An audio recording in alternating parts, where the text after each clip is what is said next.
The people of Amoket say the gods don't test men with fire. They test them with anonymity. Before continuing this wonderful story, I'd love to know where you're watching from. Drop your city or country in the comments. I read every one. The sun had barely kissed the earth when Obasi, hidden behind the name Terry, arrived at the House of Trade. The rain had only just stopped, but the mud still wept underfoot, thick and clinging. He dragged his broom like a warrior's spear across the cracked stone floors. No one greeted him, not even the gods of the compound. He wore a threadbare wrapper. His once glorious skin was masked with charcoal and palm ash. His back bent like an old tree. His voice, when he used it, was hoarse from disuse. But inside, Obasi burned. He was the forgotten son of Chief Ume, who had died under suspicion and scandal. Wealth was still his. Influence too. But trust, love, all had been devoured by gold-hungry hands. Women had kissed his lips, only to bite his purse. Friends had poured wine only to drain his spirit. So he came here to sweep floors, until he found one soul who saw the man beneath the dust. The trade house was noisy. Men yelled. Women bargained. Obasi moved like a ghost, noting who thanked their food and who spat in the hands that made it. Then he saw her. She passed quietly, shoes worn, hair in braids tucked with discipline. She bowed to elders, greeted the crippled potter. Her laughter was not loud, but it curled in the air like smoke from sacred wood. He didn't know her name, but that night as wind rattled his hut and the fire crackled like memories, he whispered, "If she can see me now, then I will know she is real." And the wind seemed to answer, "Wait." The morning mist hung low over Amoki, wrapping every tree and hut in a hush that felt like prayer. Lummi rose before dawn, her breath fogging in the cold air as she fetched water from the stream. The village was quiet, but inside her, a storm brewed soft. Born into the hands of a mat weaver and raised by hardship, she had learned to move through the world without ripples. While others chased wealth with sharpened tongues, Lummi chased peace with quiet steps. She had seen the sweeper before. He moved like someone who carried more weight than just his broom. His hands were cracked like dry earth, but his eyes held the slow stillness of a river that had witnessed too much. As she sat beneath the neem tree beside the trade house, opening her leaf-wrapped breakfast of roasted yam and palm oil, Lummi watched him again. He bent over, broom scratching across stone, unbothered by the laughter around him. His silence was not weakness. It was armor. She saw how the guards shoved past him, how the traders hissed when he crossed their path. Yet his head never bowed in shame, only in patience. She rose and walked to him. "Good afternoon," she said, voice barely louder than the breeze. He froze, looked. Something flickered behind his soot-darkened eyes. "Thank you," he replied, as if the words were unfamiliar, forgotten. That night, as clouds gathered and thunder stirred in the hills, Obasi lay awake on his raffia mat, listening to the rain tap like fingers on a drum. He stared at the ceiling and saw her smile carved in the shadows. And in the silence between lightning and thunder, he let himself feel hope. The day was warmer than usual, the air thick with the scent of sweat and smoked fish. Obasi was already drenched by the time the sun stood straight above Amoko's sky. The trade house buzzed with its usual noise, arguments over prices, laughter from mouths that rarely meant it. He had just finished sweeping the west corridor when she appeared again. Today, her wrapper was patched at the corner, and her feet were bare, yet she moved with a grace that made Silk jealous. She placed a small bundle near his bucket. "You work hard," she said softly. "Eat before the ants do." Then she walked away. Obasi stared at the gift as if it were fire. Slowly, he unwrapped the leaves. Inside, beans, soft, spiced, still warm. It smelled of home, of afternoons he hadn't remembered in years. He ate it sitting on the stone floor, not minding the eyes of the proud. Every bite quieted something loud inside him, something broken. Just as he finished, Chief Bala stormed past, his sandals flapping. "You again, broom boy," he spat. "Sweep faster, or go back to whatever pit you crawled from." Obasi bowed, not to the insult, but to keep the fire in his chest from escaping through his eyes. That night, Obasi lit a small flame in his hearth. The empty leaf wrap sat beside it, not burnt. He stared into the fire and saw a vision, not of a queen or riches, but of a quiet girl offering beans with no witness. The hut creaked with wind. Rain tapped again. The fire hissed as if jealous of her warmth. She saw me, he thought, and she fed me, not my hunger, but my worth. It began with a distant thunder, low and slow, like a sleeping lion stretching its limbs. The village of Amoki was caught between sun and storm, the sky undecided, much like Abasi's heart. He had swept the southern corridor of the trade house, his back aching when he felt it, her shadow before her voice. Lami stood a few feet away, her face lit by something softer than sunlight. "You haven't eaten," she said. "I'm fine," Abasi answered. Though hunger clawed at his ribs, she didn't argue. Instead, she sat beside him on the low stone ledge, unwrapping half her cassava cake and pushing it toward him. "I can share." He hesitated, not because of pride, but because something holy lives in small kindnesses, and he feared defiling it with his hands. Still, he reached out. Their fingers brushed. It was brief, accidental. Yet in that moment, the wind shifted. Clouds moved faster. The neem tree above them groaned as if it had heard a prophecy. Abasi ate slowly, tasting not just food but gentleness. Lami watched him, then looked away. She didn't need thanks. She only needed silence to hold its shape. Later that night, thunder cracked open the heavens. Abasi sat by his fire, dripping from the walk home, his wrapper soaked through. He stared at his hand, the one that touched hers, and whispered, "If the gods mark this moment, let them speak in dreams." He fell asleep to the sound of rain, hammering the thatch above, and somewhere in the rhythm of it he thought he heard a voice say, "She is your storm, but she may also be your shelter." The next day dawned with skies so clear they felt suspicious. The Moki looked too peaceful, as if the village held its breath. At the trade house, a man stood on the upper veranda, surveying all like a hawk hungry for weakness. His name was Bela, the overseer. His robes gleamed, his sandals carved from antelope hide, but beneath the scent of imported oil, there was rot. He watched Lami from above. She had just did her documents to the records clerk, and was walking away, unaware of his eyes. She did not laugh at his jokes. She did not linger in doorways. She did not flirt for favors, and that made her a puzzle. Bilal intended to break.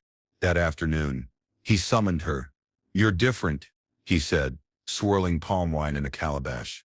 "You don't play games like the others." "I come to work, sir," Lami replied, eyes low. "And go home alone?" he asked, voice coated in honey. She said nothing. "I can change your life, Lami. A better role, fewer tasks, even a house, if you let me show you favor." She looked up, eyes calm. "No, thank you." He blinked. "You're rejecting me." "I'm walking away," she said, rising, and she did. Later Obasi saw her pass him by with steady steps, but a clenched jaw. He knew that look. He had worn it once, when someone powerful thought their touch was lost. That night, the fire in Obasi's hut burned hotter than usual. He placed dry wood on it, not for warmth, but to remind himself, predators wear perfume too. And sometimes, the strongest girl in the village walks home holding back tears. The wind had calmed, but the village had not. Words moved faster than storms in Amok. And that morning, whispers curled through the trade house like smoke through keyholes. She gave him food. They say she walks with him behind the courtyard. Lami, with the broom man? Tisk, the cleaner, the girl, together, impossible. But tongues needed no proof, only silence to fill. Lami heard it first in the changing tones. A clerk who once greeted her, now avoided eye contact. A girl in the weaving room snickered when she passed. Even her friend, Titi, looked uneasy. "Be careful, Lami," she said at last. "Some men wait in shadows for women who shine. He may be poor, but that doesn't mean he's harmless." Lami's heart stung.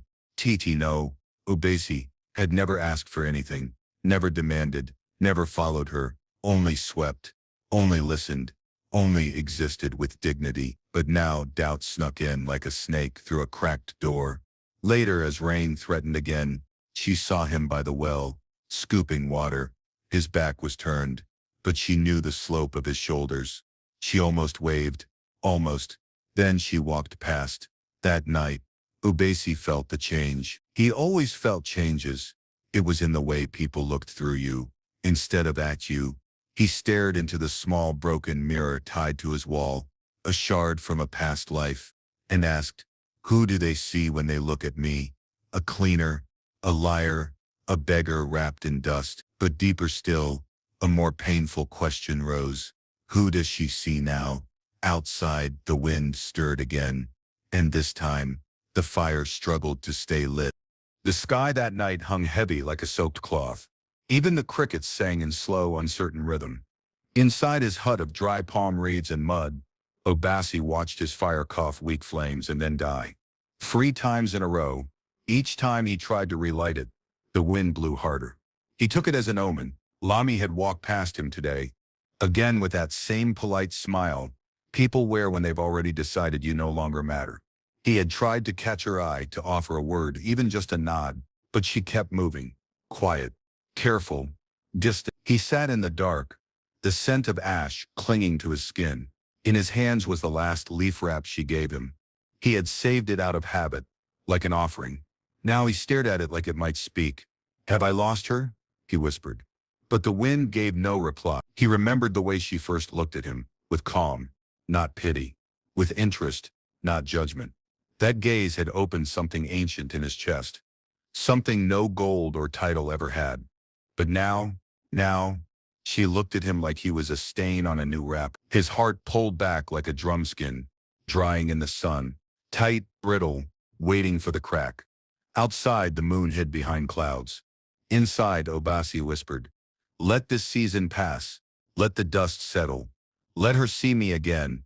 But that night, the fire did not return, and neither did her eyes. The following morning, Amokth wore its usual disguise, sunlight and noise. But Ubasi knew better. Beneath it, rumors moved like termites under floorboards. He swept the outer courtyard slower than usual. His hands obeyed, but his spirit wandered. She must know by now, he thought, that I'm not who I pretend to be. Not fully. He hadn't told her. Not about his past. Not about his father's name, or the lands he owned quietly in the East. He'd wanted her to know him for his presence, not his purse, for his patience, not his power. But perhaps that silence had cost him more than pride. He glanced up and saw her, Lomi, speaking with Titi near the palm stand. She looked guarded, her hands folded, her smile thin. He remembered what his mother used to say. When a woman folds her hands while you speak, it means she's folding her trust. Still, he moved toward her, not too fast, just enough to be noticed. She saw him, nodded briefly, then turned away. No words, just the back of her head. It hit harder than insult. Later, back in his hut, Ubasi pulled out a box from beneath the floor mat. Inside, the real him, a fine tunic of hand-woven cotton, a gold pendant, a letter with his family seal. He stared at them like strangers. I should have told her, he whispered. He lit a small oil lamp and watched its flame dance like a mocking spirit. Then he blew it out. Some truths burn brighter when kept hidden, but some loves die in that darkness. And he wasn't sure anymore which path he had chosen. The afternoon was thick with heat and buzzing with tension. Chief Bala walked the upper balcony of the trade house like a hawk that had tasted blood. He had heard the rumors, the cleaner and the quiet girl. Foolishness, he thought, but still, a threat to his pride. If Lami gave her heart to a broom man, what did that say about him? He called her to his office. The room smelled of perfume and rotting cola. His slippers were off. His feet rested on a stool made of elephant hide. You look tired, he said as she entered. I'm fine, Lami replied. I hope the company is treating you well. She nodded.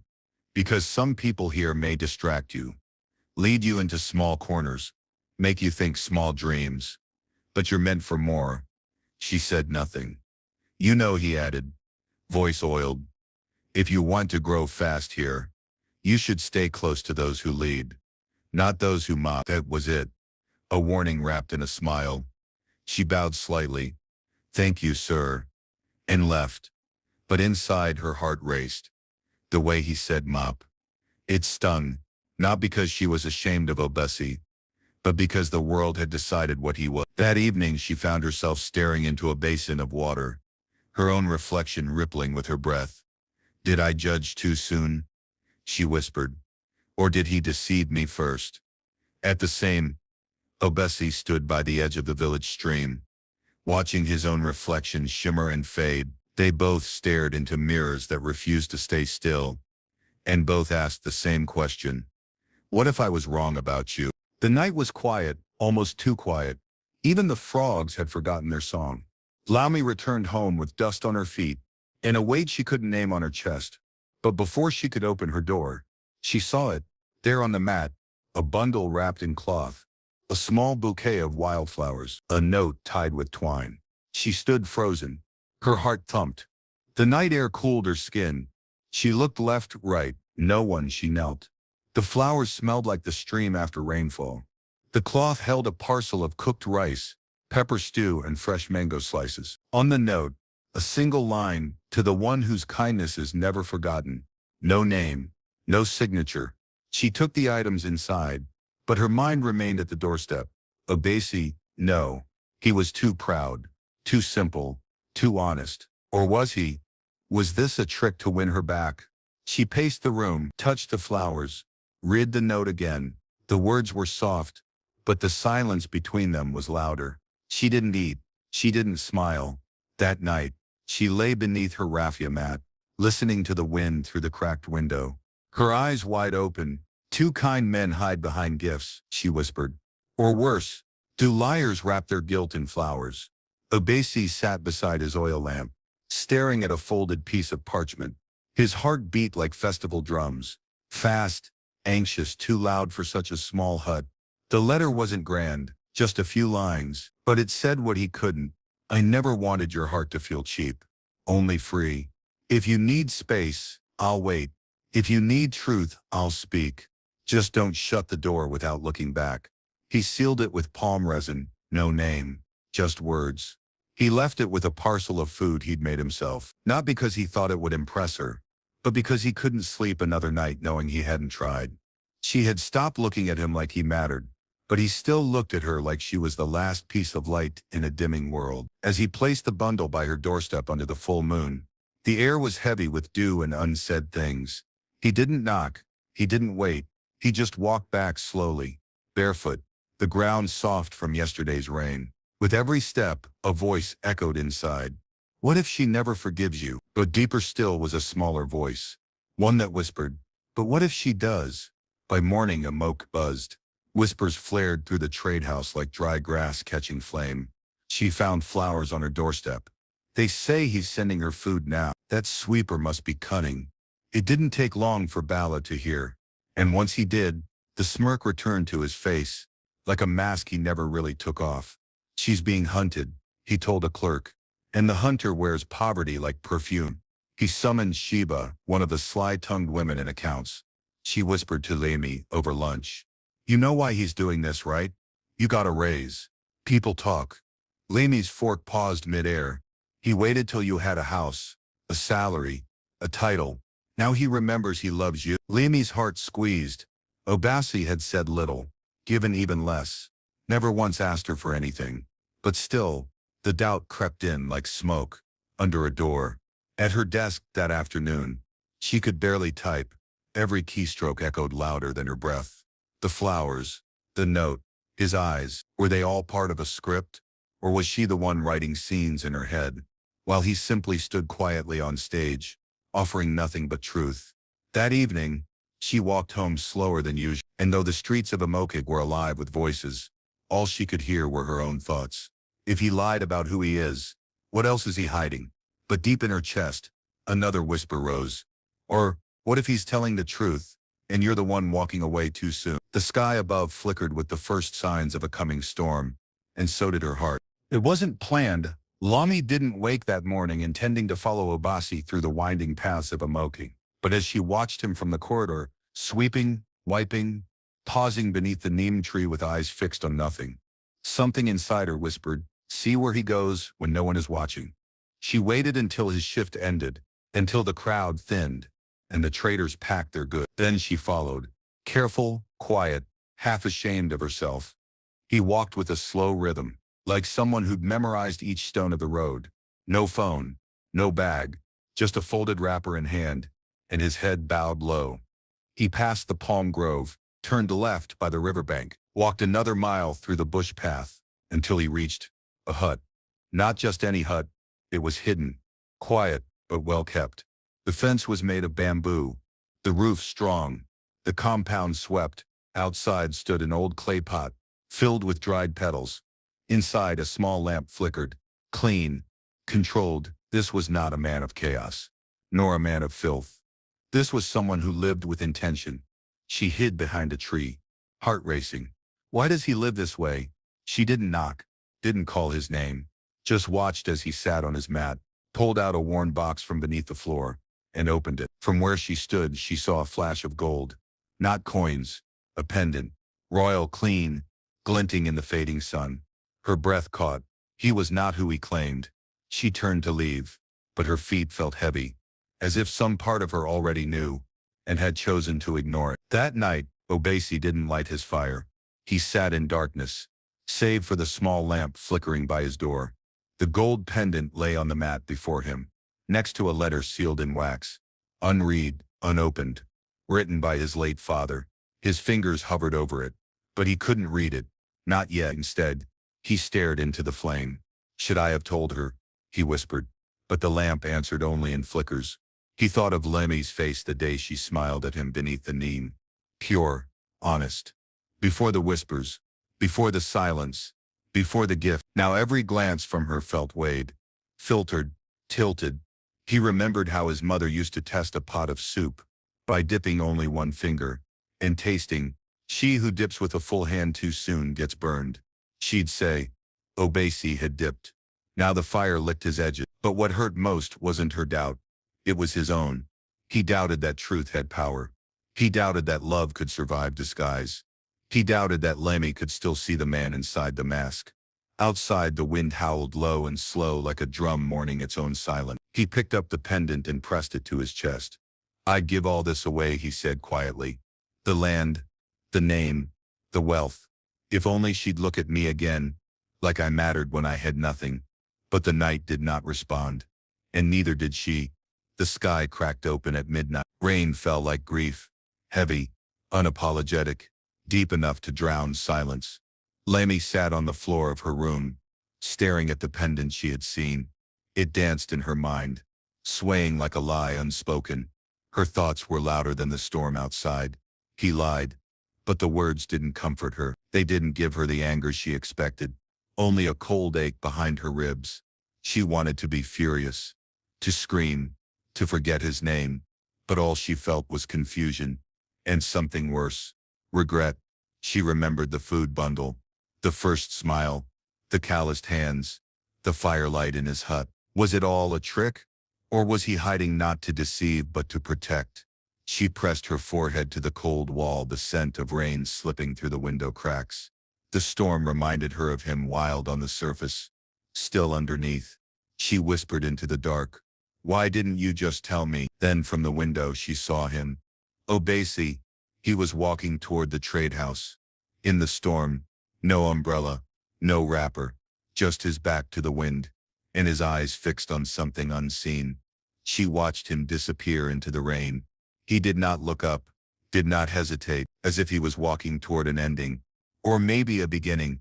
Her hands trembled, and for the first time in days, her heart whispered a different question. Am I the one who turned away first? The rain had stopped, but it left behind the scent of something cracked open. The next morning, the air in Amoki was heavy, like a breath held too long. Inside the trade house, Obasi walked with his broom like it was the last weapon of a warrior too tired to fight. But he had decided, today, he would stop hiding. He stood before Chief Billa's office. The man's door was half open, his voice thick with arrogance as he laughed with two other staff. Obasi didn't knock. He stepped inside and placed a sealed letter on Billa's table. What's this? The chief sneered, not even glancing up. My name, Obasi said. Bella paused.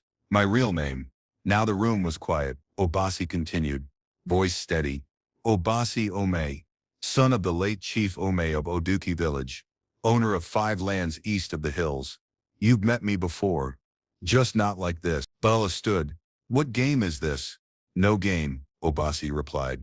You fired 2 men last year for stealing from our supply chain. I was in the courtyard when it happened.